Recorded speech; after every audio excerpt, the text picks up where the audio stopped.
tasking yung motor, ay yung sensory part. So, I hope I'll be able to at least make motor easy for you. Okay? So, for this morning, class, can I record this lecture? Just in case may mga nakakong pasyente, hindi ko ma-attendan yung ibang class. Okay lang ba, class? I'm asking permission lang kasi baka magalit kayo. Okay lang? Okay lang po. Okay, sige. So, good morning again, everyone. Our task for today is to talk about the cranial nerves, specifically the motor nerves. Okay, so at the end of this lecture, we should be able to classify the motor cranial nerves on whether they are purely motor or mixed, meaning containing sensory and motor functions. Okay, we will also be discussing the cranial motor nuclei, its ganglia, based on the location, destination, and functions. Okay, so we'll be talking about the cores of these nerve fibers. Okay, and then we will be able to talk about the functional components of the motor cranial nerves, whether they are somatic or general somatic efferent or visceral or general visceral efferent and special visceral efferent. Okay? I will also try to incorporate some clinical conditions with regards to these cranial nerves and on how you are going to test them. Okay, remember, Dr. Berlasa is an obstetrician gynecologist. So when it comes to management, baka hindi ko ma-address if ever may mga questions kayo about that. Okay? So now, moving on, the efferent or motor nerve fibers carry impulses away from the central nervous system as compared to your sensory. Okay, so it's away, efferent, away from the central nervous system.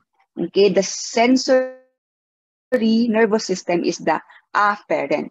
Okay, so when you classify the cranial nerves by functional division, it could either be an afferent or efferent. Afferent on sensory cranial nerves, while efferent is for motor cranial nerves. Now, for your motor nervous system or your efferent nervous system, we further subdivide it depending on the effector organ involved. Okay? It is somatic if it involves the skeletal muscles and visceral if it talks about or innervates the internal organs such as the smooth muscles, the cardiac muscles, and some of the glands. Okay. You also might come across the word branchial or branchiomeric in origin, meaning that the effector organs are derived from the pharyngeal arches. Okay, this visceral autonomic nervous system is also further subdivided, whether it is parasympathetic or sympathetic nervous system. Okay, pag parasympathetic, it is the rest and repair, okay, which involves your cranial nerves 3, 7, 9, and 10, and the sacral region. And the sympathetic nervous system for your fight or flight response naman involves the thoracolumbar region. Okay?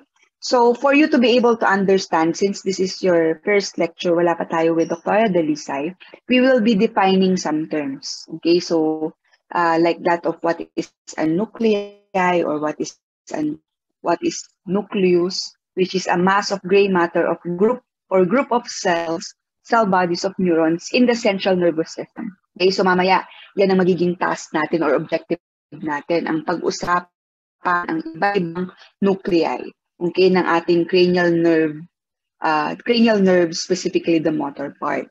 Okay, so in the brainstem, you call them the cranial motor nuclei. Okay, we also have what we call the ganglion, which is a mass of gray matter or group of cell bodies of neurons outside the brain or the spinal cord.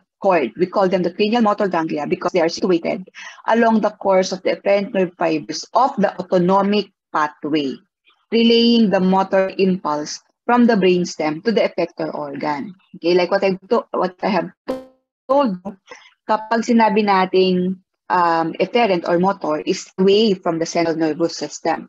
So from the central nervous system to the effector organ. Okay? Now, if meron siyang ganglia, for some kasi meron mga parasympathetic ganglia, meron siyang stopover, kumbaga. Okay, so bago siya makarating sa effector organ, dadaan muna siya sa autonomic ganglion. Okay, which will then relay the motor impulse from the brainstem to the effector organ. Okay, so talking about the cranial nerves, we have 12 pair of nerves that serve mostly the head and neck, except the vagus part, which also supplies the thorax and the abdomen. So mahaba ang vagus nerve natin. From the CNS up to the GI, also involving the thorax, like the lungs and the heart. Okay, so the cranial nerves, primarily of the 10 cranial nerves, are located within the brainstem. So like what I've said, you have to classify them in functions as to whether they are purely motor or purely sensory or mixed. Okay, so when we talk about the purely motor, it includes your oculomotor, your trochlear, your abducens, your accessory, and the hypoglossal. Okay, I will also talk about the mixed cranial nerves, which includes your trigeminal, your facial, your vagus, and your glossopharyngeal. Okay, so we will be dealing about a lot of nuclei. Okay, saan ba sila nakalocate? Ano ba ang function nila? Yun yung medyo confusing in this lecture.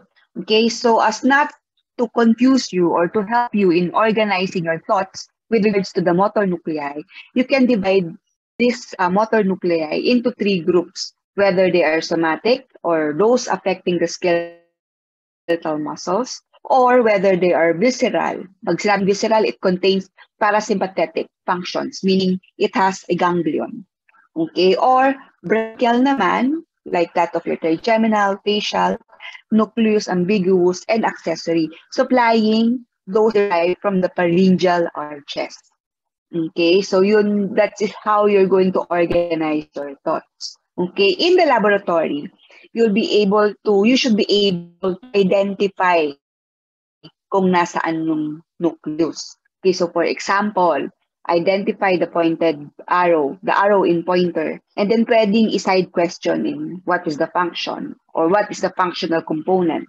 Okay? But of course, for you to be able to know kung anong nasaan ang mga nuclei na yan, you have to identify whether ang brainstem ba tinitingnan nyo anteriorly or posteriorly. Because most of the nuclei are located, sa model natin located on the posterior aspect. So you know you are looking at the anterior aspect pag nakita nyo tong dalawang ito, parang buntis. Okay, that's already your anterior aspect.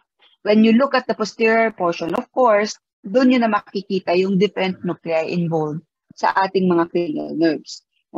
And also not just that, you have to be able to identify whether kung they are located in the midbrain, in the pons, or in the medulla. Okay, so as you can see here, you have here your cerebrum, okay, and then here your midbrain, and then your pons, and then your medulla oblongata. Okay, like what I've said, effector is away from the central nervous system.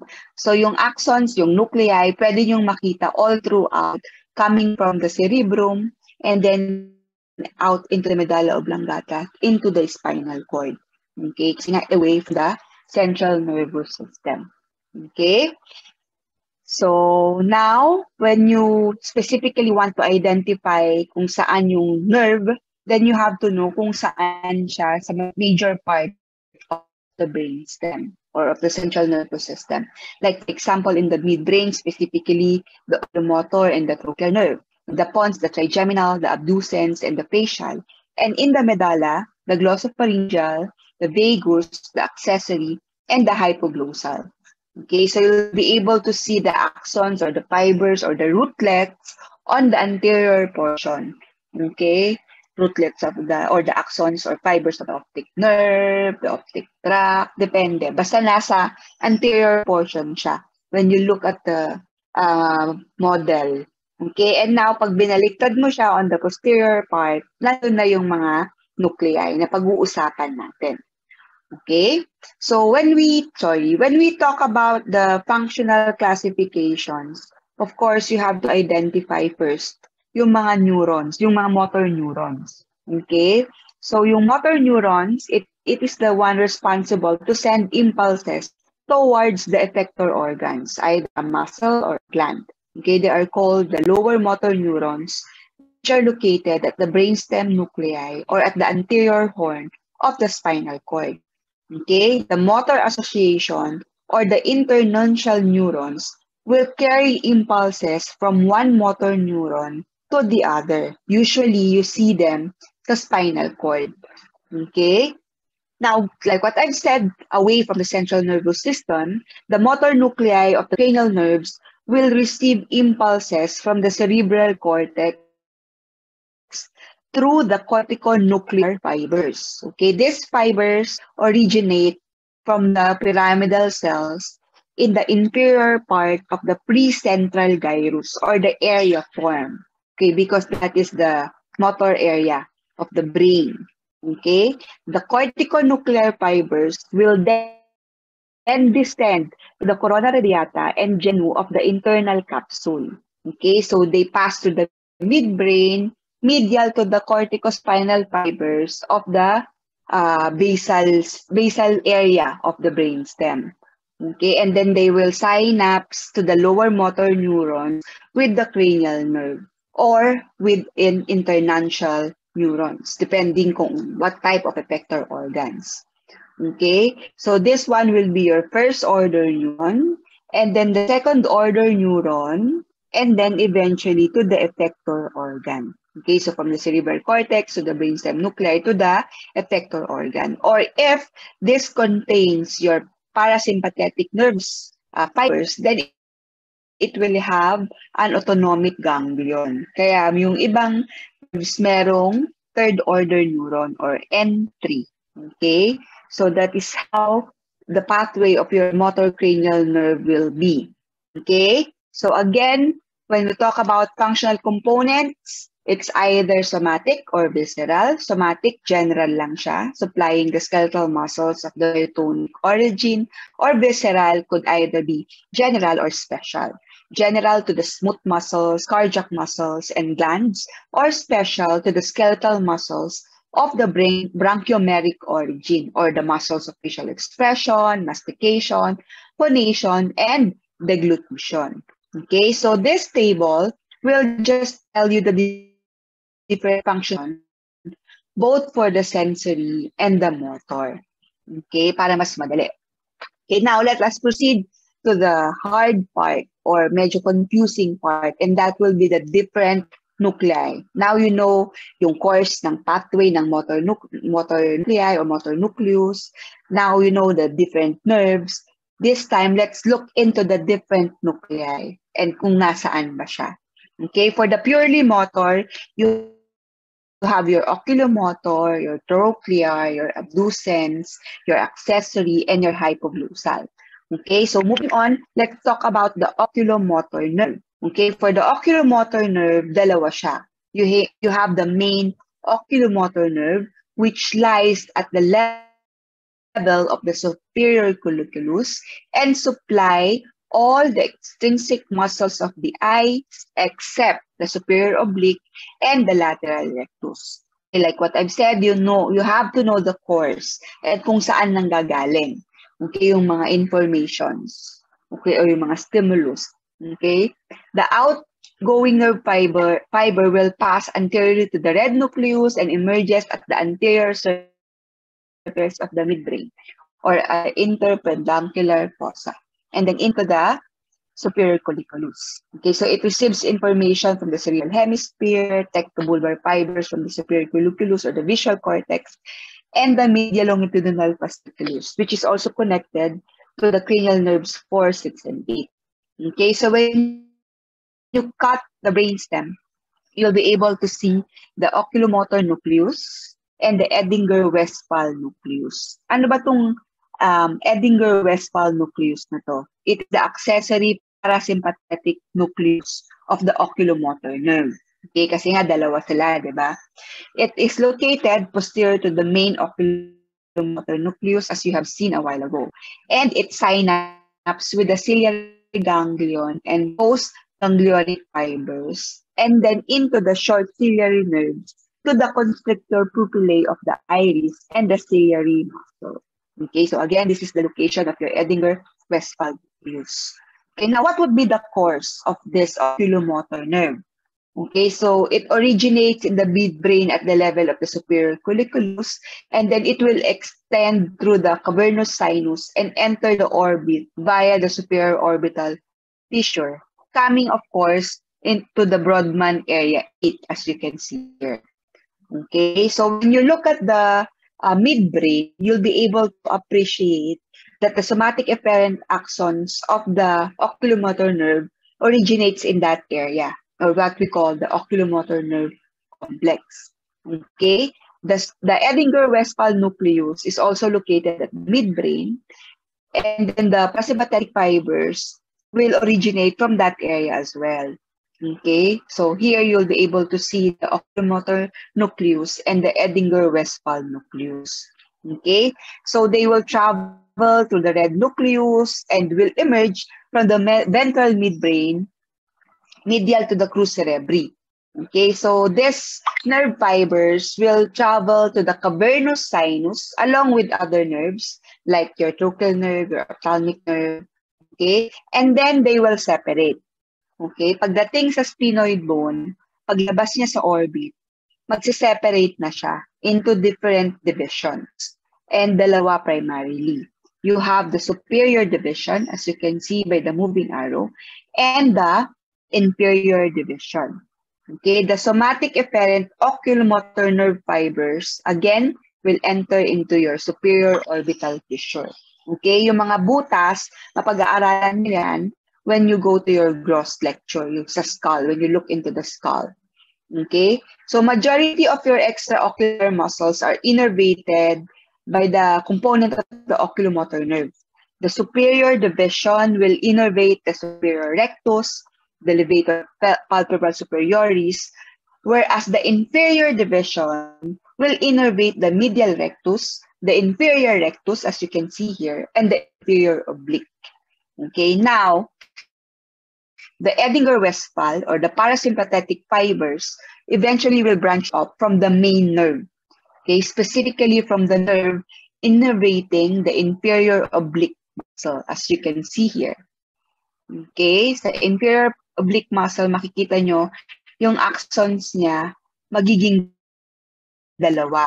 Okay, and that will give rise to your parasympathetic fibers and will terminate in the ciliary ganglion, as you can see here, and into the bony orbit, okay, and then into the ciliary ganglion to become your short ciliary nerves. Okay, these short nerves will perforate the sclera and supply the cornea, the choroid, the iris, the sphincter pupillae muscle, and the ciliary body, which is actually responsible for your pupil constriction and ocular accommodation. So when you want to look at the different functions of this nerve, it will depend on whether what branch or division we're talking about. Okay, so the superior rectus will lift the upper eyelid, elevate and adduct and medially rotate the eye. The inferior rectus, specifically the downward gaze, depress and adduct and laterally rotate the eye. The medial rectus will do the medial gaze. The constriction of the pupils and the eye accommodation is a responsibility of the Edinger-Westphal nucleus for your parasympathetic fibers. Okay?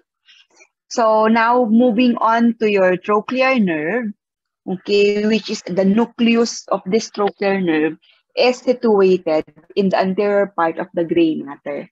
Okay, so it lies now at the inferior colliculus, at the level of the inferior colliculus. Okay, kanina yung oculomotor nerve natin is nasa superior. This time, nasa inferior colliculus. The trochlear nerve is the only cranial nerve that emerges from the dorsal surface of the brainstem to supply the superior oblique muscle of the eye. Okay, ito yung isa nating except kanina. Okay, so the axons actually of this trochlear nerve is unique because they travel dorsally around the aqueductal gray matter and the cerebral aqueduct. Okay, and then they cross the midline and will emerge from the dorsal surface of the caudal midbrain below the inferior colliculi, as I have mentioned kanina, on the contralateral side. Okay, so nagko-crossover siya, as you can see here. Okay, but the affectation or it innervates the muscle specifically of the superior oblique muscle, which turns the eye downward and laterally. Okay, so that is the function of the superior oblique muscle. Okay, now moving on to your abducent nerve. The nucleus of this abducent nerve is located beneath the floor of the upper part of the fourth ventricle. Okay, it supplies the lateral rectus muscle. So, kung ito na natin yung extraocular muscles of the eye. Diba? So, your abducent nerve is yung isang except, which supplies, again, the lateral rectus muscles. Okay, so the abducent nerve originates from the cell bodies comprising the abducent nucleus, which is located at the pontine tegmentum. Okay, the axons of the cells within the nucleus will project ventrally and emerge from the brainstem at the pontine medullary border or at the junction of the pons and medullary pyramids, as you can see here. Okay. So after here, it then travels ventrolaterally at the subarachnoid space of the posterior cranial fossa and then penetrate the dura lateral to the dorsum of the sphenoid bone. Okay, and then it will go to the apex of the petrous of the temporal bone in order to enter the cavernous sinus, as you can see here, which is again accompanied by the different other nerves, which is not shown. Ang focus lang natin now will be this blue line that you can see here. Okay, and then eventually it will arrive and will synapse on the lateral rectus muscle to supply it and is responsible again to turn the eye laterally. Okay, lateral gaze, causing contraction of the lateral rectus, abducting the eye. Abduct naman this time, meaning away from the midline. Okay, so it turns the eye laterally. Okay, now let's talk about some lesions or common clinical conditions and how to test these nerves. Okay, because of its situation or location. Okay, usually you cannot really isolate one nerve from the other. Basically, magkakasama sila. Kasi because of yung dinadaanan nila, yung course ng axons or fibers nila, magkakatabi. Okay, kaya you test them in group. Like for cranial nerves 3, 4, and 6, you will ask your patient to move their eyes vertically and horizontally, upward and laterally, upward and medially, downward medially, and downward laterally by showing them a pencil, putting it in the midline, and asking them to follow yung direction ng pencil or ng pen. Okay, not in the head, just the eyeballs. Okay, so if you're to look at the symptomatology of this cranial nerves, ang common sa kanila will be yung double vision or diplopia. Now, if you want to isolate the cranial nerve 3 alone, then look into the pupillary constriction because of the Edinger-Westphal nucleus or the parasympathetic fibers. Okay, pupillary constriction and accommodation. Okay, now when do you usually see this type of clinical conditions? This is true for patients who have diabetes because excessive glucose will destroy the nerve, causing neuropathies.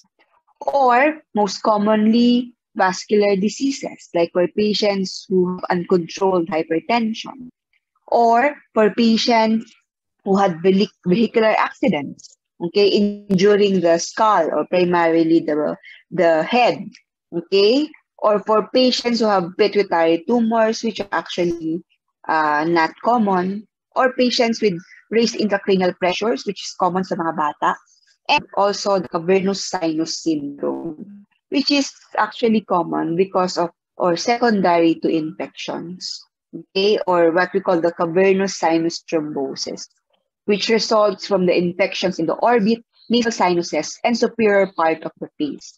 Okay, so if you have pimples in the danger zone or the triangle portion of your face, you do not use kung ano-anong bagay to prick it. Okay, you don't do that because you might infect other structures na nasa cavernous sinus. Okay, the facial veins make clinically important connections with the cavernous sinus through the superior ophthalmic vein.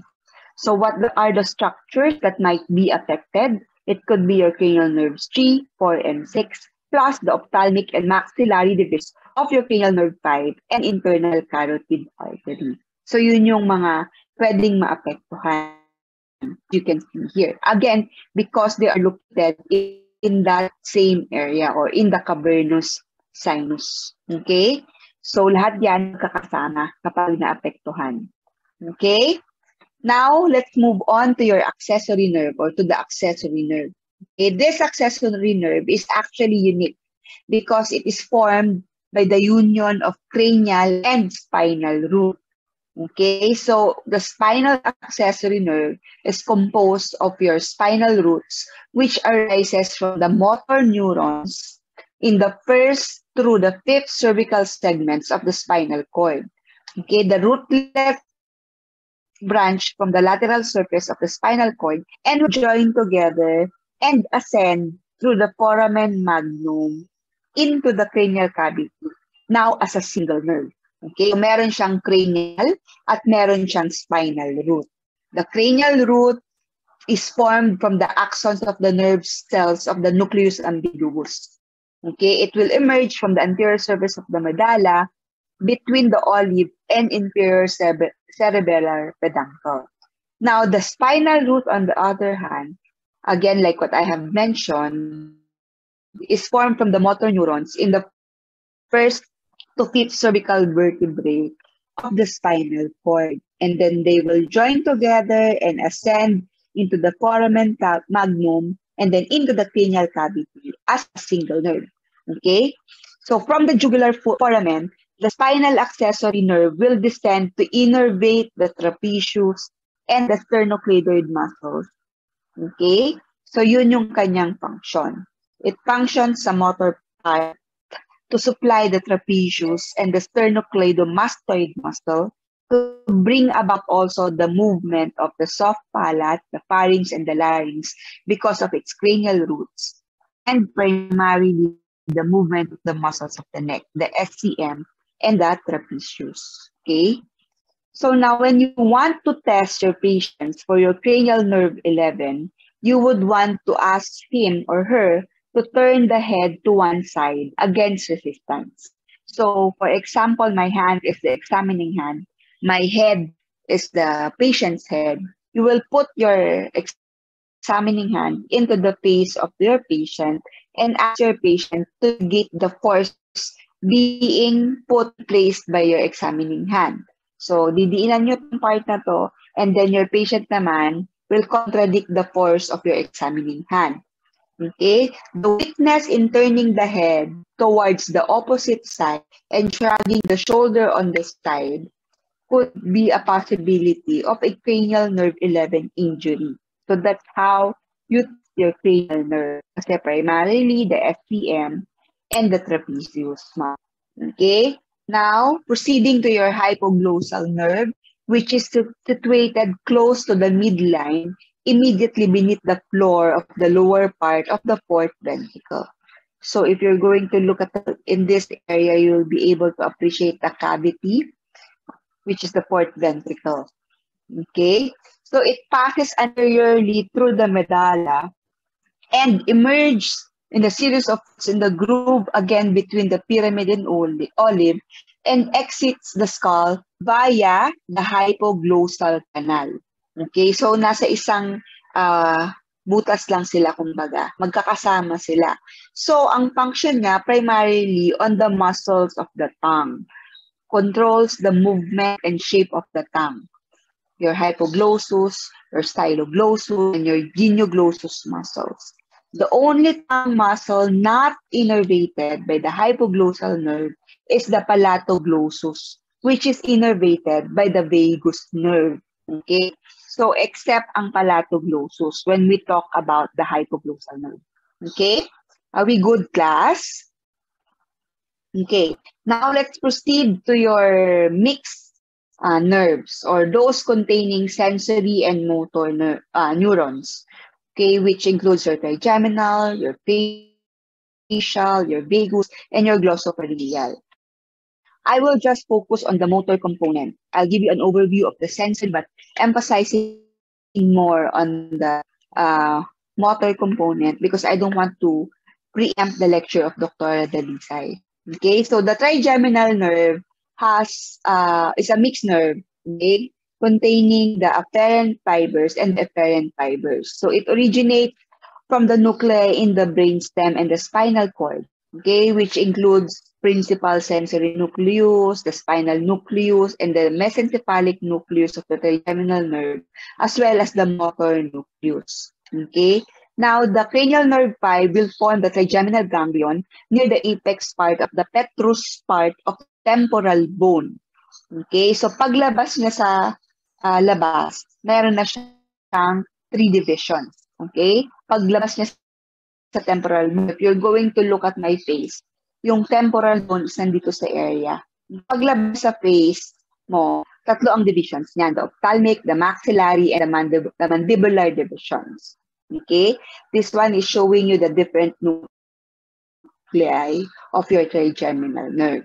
Okay, so it is medial to the pontine trigeminal nucleus. The outflow tract will innervate the first pharyngeal arc, and then deep to the lateral aspect of the rhomboid fossa into the upper aspect of the pontine tegmentum. That is how the course of the motor nucleus will be. Okay, once it goes to the trigeminal ganglion or from the trigeminal ganglion, this trigeminal nerve will further subdivide into 3 divisions, like what I have mentioned. Ophthalmic nerve, the V1, the maxillary nerve or the V2, and the mandibular nerve or the V3.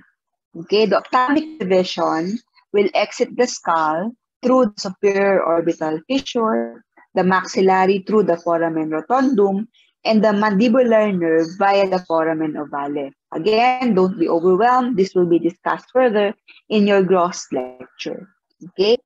The general sensory component will send information about pain, touch, pressure, and temperature. And sensation also, including the head and the face. Okay? The smaller somatic efferent component, on the other hand, will innervate the skeletal muscles because we're talking about motor or somatic from the first branchial arc. Okay, like your mylohyoid, your tensor tympani, or your tensor vellitani. Okay, which will function for the muscles of mastication. Okay, iba ang mastication sa tongue movement. Okay, so the muscles of mastication includes your pterygoid muscles, the masseter, and the temporalis muscles, as well as the mylohyoid, the anterior belly of the digastric, the tensor tympani, and the tensor belli palatinii muscles. Okay? Are we good, class? Class, are you still there? Yes, po. No. Okay, thank you for answering, Dr. Stephen. Now, proceeding with your test for cranial nerve 5, you ask your patient, since we are checking the muscles of mastication in this area, then you ask your patient to clench their teeth and palpate the masseter and temporalis muscle. Okay, your masseter is located at this area, and then your temporalis muscles. So when you palpate, you assess whether there is paralysis. Okay, and also makikita nyo yan evident because the jaw is deviated on the weak side. Okay, on the ipsilateral side. Okay, so let's now proceed with your facial nerve. Okay, the facial nerve is composed of 3 nuclei. It carries general and special fibers originating from the brainstem as 2 separate divisions, a larger primary root and a smaller intermediate nerve carrying sensory and parasympathetic. Okay? So, merong primary root at meron ding intermediate nerve na nagkikerry ng both sensory and parasympathetic. Okay? The primary motor root originates from the motor nucleus of the facial nerve, while the intermediate nerve arises from the nuclei of the solitary tract or the spinal nucleus of the trigeminal nerve, as well as the superior salivatory nucleus. But since our task is only to talk about the motor component, our main focus will be the main motor nucleus, which lies deep in the reticular formation of the lower pons. Okay, so what would be the functions of this facial nerve? It functions to supply mostly, primarily, the muscles of facial expression, but also supplies the muscles of the head involved in swallowing, jaw movement, and also muscles of the external ear and stapedius muscle. Okay, with regards to your sensory part, it is on the anterior two-third of the tongue, and also supplies major glands of the head, such as the lacrimal, the mandibular, lingual, mucous glands of the nose, paranasal sinuses, and the palate. Okay, so that will be the functions of your facial nerve. Okay, so this one will just show you an illustration of the model and the different nuclei. Okay, kung nasaan sila located. Okay, now, with regards to the facial nerve and its branches, paglabas niya agad, siyempre facial nerve na yan, di ba? So it will primarily, our purpose is for the muscles of facial expression, as you can see here. Okay, as well as the auricular muscles, posterior belly, and the stylohyoid muscles. Now, how do you assess it? Of course, you ask your patient to do different expressions of the face, like either frowning, sarcastic smile, or sardonic smile, as they call it, okay, or clench their teeth, moving their lips, pouting their lips, frowning, blinking their eyes. Lahat yan are component of the muscles of the facial expression, depending on what type of muscle is being affected. Okay, I have talked also about the different terminal branches, that of your temporal, rheumatic, buccal, mandibular, and the cervical. Okay, now, most common disease entity that you will see will be the Bell's palsy, affecting the right facial nerve. Okay, this Bell's palsy is secondary to either an infection, either sa ear, or bacterial and viral infection, respiratory tract infection. Okay, so mga matagalang infection will cause Bell's palsy. Okay, now how do you test it? Of course, you have to ask your patient to clench their teeth and separate the lips with the teeth clench. Okay, they usually have this right facial paralysis, okay, with Bell's palsy, which also involves, because of the paralysis, symptoms like dry mouth and loss of lacrimation. Okay. Bell's palsy or the paralysis of the facial muscles are usually on the affected side. So there will be loss of the tonus or the function of the orbicularis oculi, which causes eversion of the lid, which will eventually cause dryness because the lacrimal fluid will not be able to spread over the cornea. This dryness will eventually lead to ulceration, okay, causing blindness eventually if untreated. There will also be drooping of the corner of the mouth and a weakened lips, causing or affecting the speech of your patient. Okay, so not all right facial sided paralysis is secondary to a thromboembolic stroke. Pwede ring Bell's palsy, and particularly on the facial nerve lang, because again, infection. Okay, so you have to really assess for that. Okay, and of course, look into the history of your patient to be able to really rule out that this is not secondary or sequelae of a thromboembolic stroke.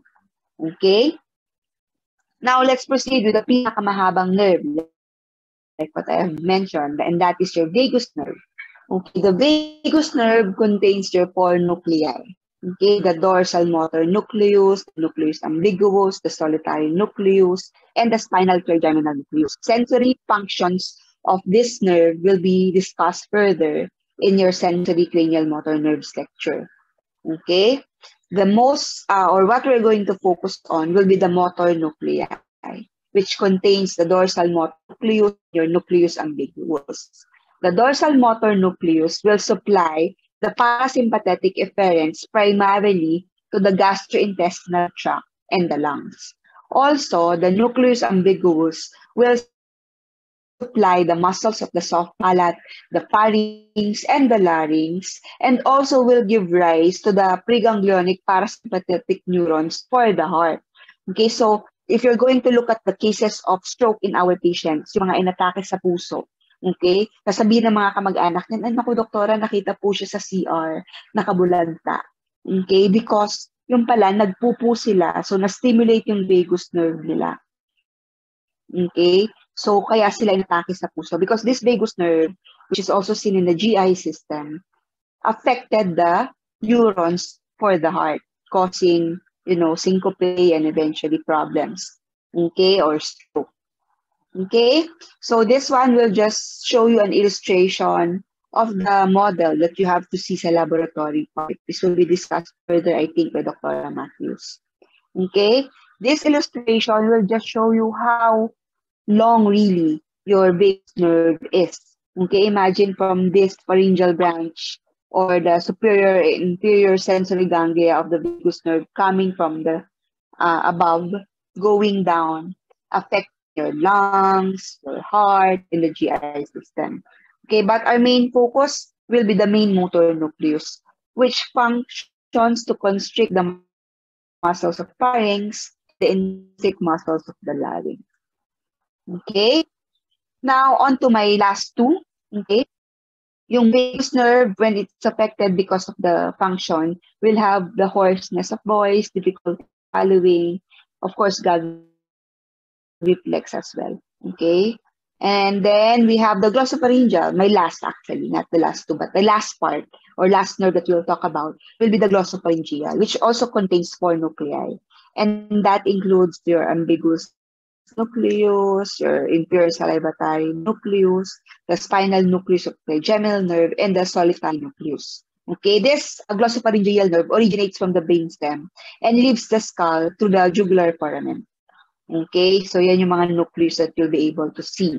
Our main focus will be the main motor nucleus of the glossopharyngeal nerve, okay, which lies deep in the reticular formation of the medulla and formed by the superior end of the nucleus.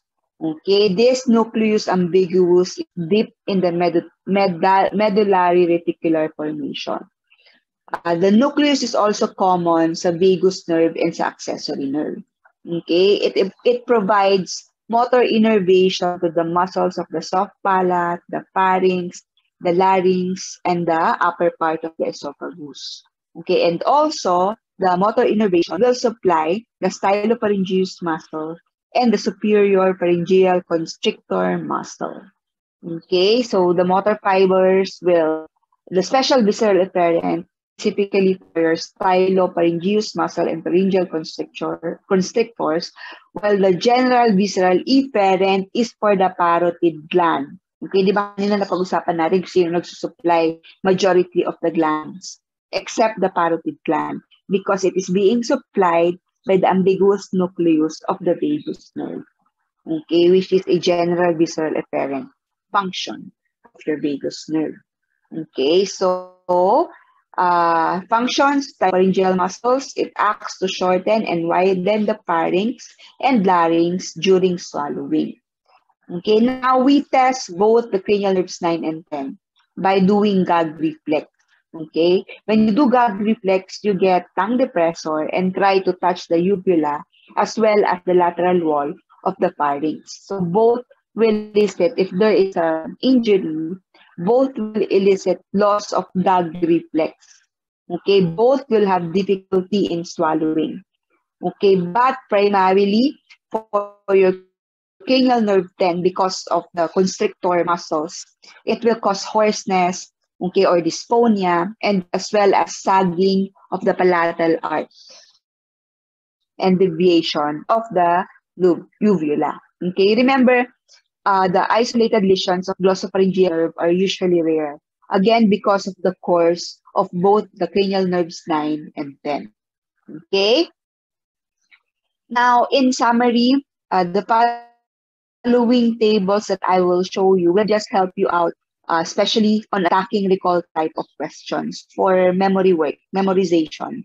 Okay, like for this table, you'll be able to know the cranial nerves, the motor neurons, and its functions, as you see, as well as the functional classification. Okay, so makikita nyo yan, kailangan memorize nyo. Now, for this one naman, specifically kung saan area, whether it's in the midbrain, in the pons, or in the medulla. Okay, this is for this table. I have lifted this from other sources. Okay, and for this table naman, you'll be able to appreciate the different clinical tests of function that you can do specifically per cranial nerve. Okay, for again, easy memorization. Okay, but remember class, it's very difficult to isolate nerves, whether it's specifically for this, for example, cranial nerve 3 or cranial nerve 9 lang. Okay, kasi nga, because of the course of these fibers or axons, they share some locations or some neurons, kaya hindi mo sila ma-isolate. Okay? For this illustration, ano lang, color key for drawing purposes lang.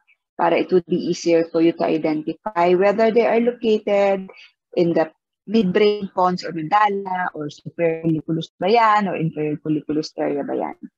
Okay? So I think that would be all for this morning. Thank you so much for listening to our cranial nerves and their motor neurons. I do hope you all learned something in this lecture. Okay? Okay, are we good, class? Do you have questions? Class? Po, Doc. Apo. Okay, so if you don't have any questions, I know you're all tired, overwhelming. Mas ma-overwhelm kayo later pagdating sa sensory. It's a 2-hour lecture. Mas mahirap siya actually kesa sa motor. Okay, so try to brace yourselves, eat a healthy lunch, and try to take